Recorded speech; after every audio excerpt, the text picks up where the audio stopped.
Ассалаумағалейкум достар. Бүгінгі түсіретін видеомыз спецтехника экскаватор жайлы болады. Бұл экскаваторымыз иногда оталады, қаласа оталады, қаласа оталмайды. Сондай жағдай деген. Енді қазір өзіміз бір шектен көреміз. Оталады, оталмайды. Алдыменен бізге масса деген болады бұда. Массаны қосамыз.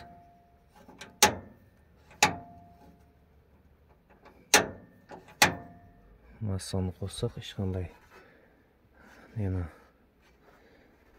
қосылмай жатыр. Мына жерде катушка бар. Сол қосылу керек еді. Қазір замок құрып көрейік.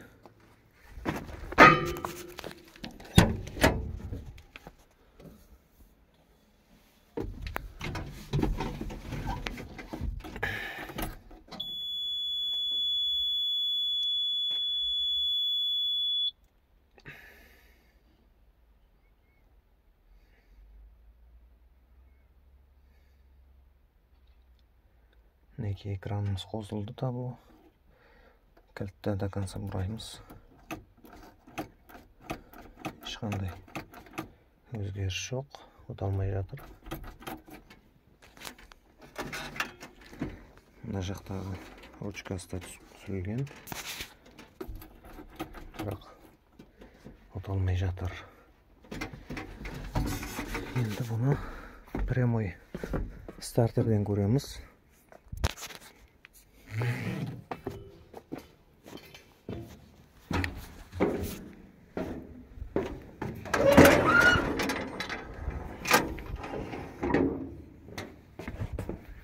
Мына жақта стартері бар. Стартерді прямой тегізсек те ешқандай өзгеріс жоқ бұда. Значит, бізге стартерге тоқ келмей жатыр. Оны ар жақтан тексеріп қоямыз.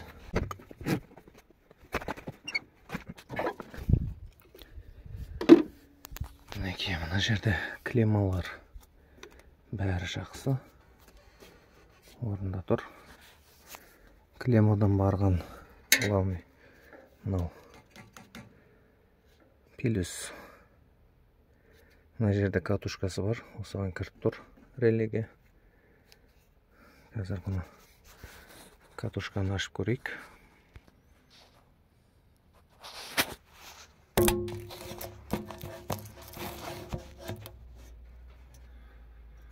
Неке қазір бұда аккумулятордан келген пилісі тоқ бар. Шығатын екінші пилісінің тоғы жоқ бұда. Бұған тоқ. Катушка қосылу керек. Чақ етіп. Бұл қосылмай жатыр. Значит, бізде мынау күйген. Негізі бұл предохранительді не үшін қойғанын білмейміз бұны. Бұл негізі бір жақты өткізетін сондай қолдан істелген. Тексеріп көреміз. Оны енді достар, мынау нені катушкамызды ауыстырдық. Және бұл электро клапан ретінде болады. Тоқты электронный қосып ажыратып беретін мынау плюс, мынаусы минус. Оған плюстан мынау замокқа барады бұл. Замокты ашқан кезде осыған тоқ келіп, мына электроклапанды қосып береді бұл. Бұны ауыстырдық. Біз бушне алдық. Өзінің жаңасы китайский ма. Жәндегі бір қосылып, бір қоспай жатқан осыдан екен. Ауыстырдық. Кәне енді өзіні қосып көреміз. Мына жақтары бәрі дұрыс. Қосып көрейік. Массаны қосамыз.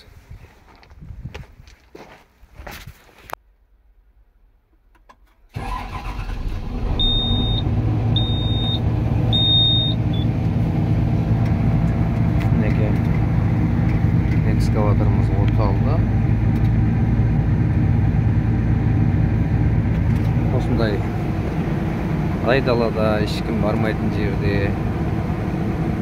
осындай жағдай болған кезде механик водительдің өзі қарап көруге болады. Бұл жерде қазір ешкімге де хабарласа алмаймыз, звондай алмаймыз. Мысалы, связь жоқ. Основной экскаваторлар осындай жерде жұмыс істейді. Сол себепті осындай видео шығарып жатырмыз. Мінекей достар, бұны енді өшіріп,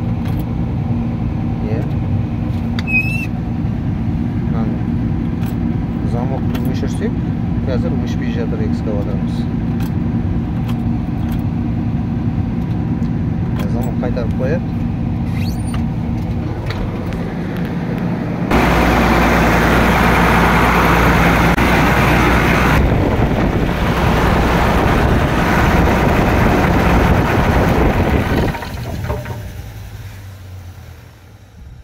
Так. Бұда бізде қазір мынау өшіретін неміз, клапан болған. Мына екі көк провод. Негізі питания, екі плюс келеді, бір минус. Мынау оталатын кезде, замокты ашқан кезде қайтарады. Клапан аппараты тартады тиеганы. Сол кезде оталады. Мынаған тоқ келген келсе, уже итеру керек алға қарай. Қазір астындағысына тоқ келмей жатыр бізге. Так. Бұны не үшін өліп? Замок қайтып тұр.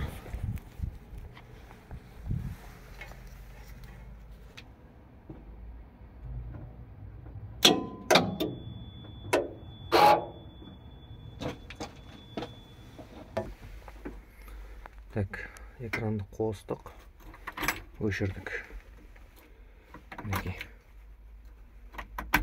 Экранды өшірсек, замокты артқа қайтарсақ та, экран өшпей жатыр. Значит, бұған бір жерден питание келіп тұр.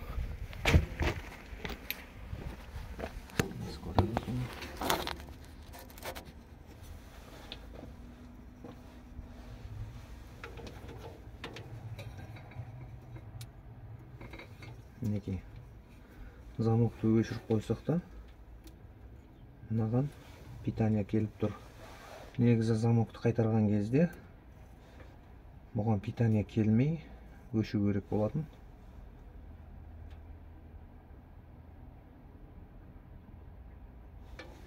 Так, плюс қайсыдан питание келіп тұр.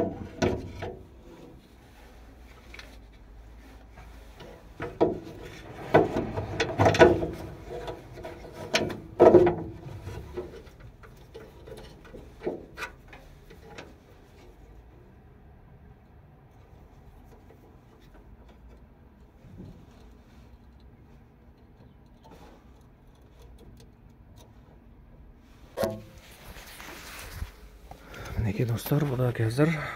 Так. Мынау жәндегі оталдыратын стартердің несі, предохранителі. Бұл жерде қазір бізге мынау неге? Осы точкеге питание келіп тұр. Бұл питание. Так. Сары проводтан кеп тұр екен.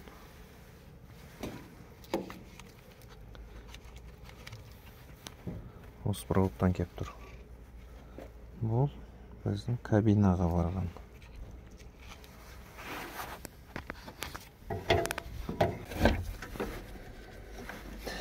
Бізде замогымызда ондай сары провод жоқ. 2011 номері. Жоқ.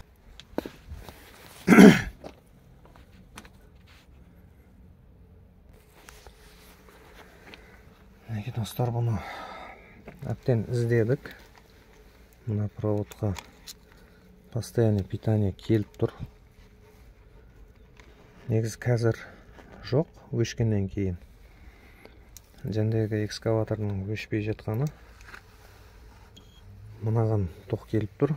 Бұл мынадан алып жатыр. Мына проводтан алып жатыр. Осының предохранителін суырып тастасақ, экскаваторымыз өшіп жатыр. Бұны іздеп көрдік салон жақтан да. Бұл неге экран таблоға барған. Бұны таппадық. Енді бұған жәндегі предохранителі негізі бекерге қойылмаған екен бұны. Предохранитель болғанда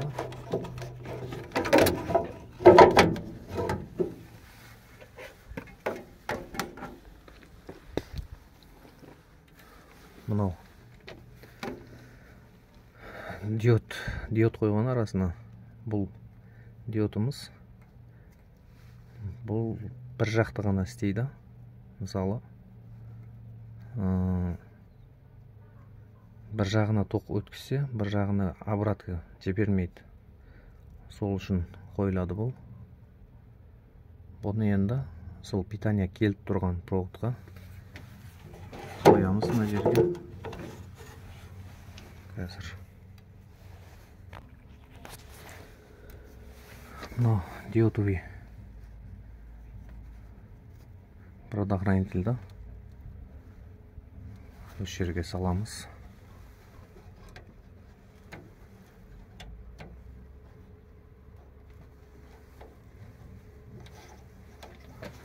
Именно осы питание беріп тұрған бұл диодовыйымыз тек бір жақты өткізеді. Қазір мына линиядан тоқ келіп тұр бұған постоянный. Замокты өшіріп қосқан кезде осы жерде бір слабый тоқ келіп тұр. Сол себепті экскаваторымыз өшпей жатыр екен. Мынау бер жаққа өткізбейді. Бұған өткізбегеннен кейін мыналарда да тоқ болмайды. Мынау стартерге қатысы бар. Осы мына клапанға береді. Мысалы, мына аккумулятордан келген клемма болса, бұл электроклапан. Пускатель дейді ма, сондай үшін. Сол мынаған қосып беру керек. Бұл қосқаннан кейін мына жаққа компьютерге береді бұл. Оқшын бұл жерде замокты өшіріп қосқан кезде мынаған питание келмеу керек. Питание жоқ болған кезде мына ары қарай тартады магнитный поле болып. Қазір енді мына предохранительді қойдық. Оталдырып өшіріп көреміз енді.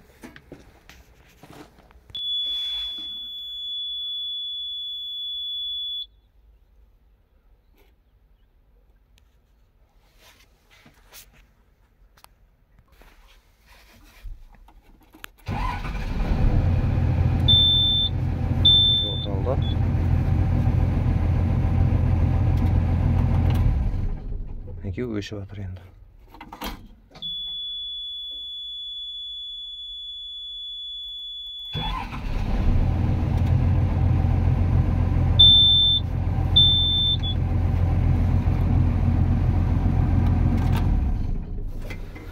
Екеуі өзі оталып өшіп жатыр. Жәндегі предохранительді. Негізі мына диодовый. Сол себепті қойылды бұл жерге.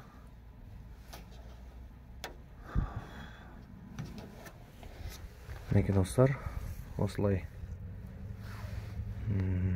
поле, мысалы электрик басқа ешкім жоқ кезде өздеріңіз спецтехника айдайтын болсаңыздар өстіп көрсеңіздер болады. Негіз мынаны прямой қылып қоюға да болады, оталмаған жағдайда. Ар жақта уже экскаваторды ручной өшіру керек болып қалады. Қазір өзі кілтпен өшіп жанып қосылып жатыр. Қазақ тіліндегі YouTube канал даму үшін лайк басып, комментарий жазып қалдырыңыздар. Рахмет. Сау саламатта жолығайық.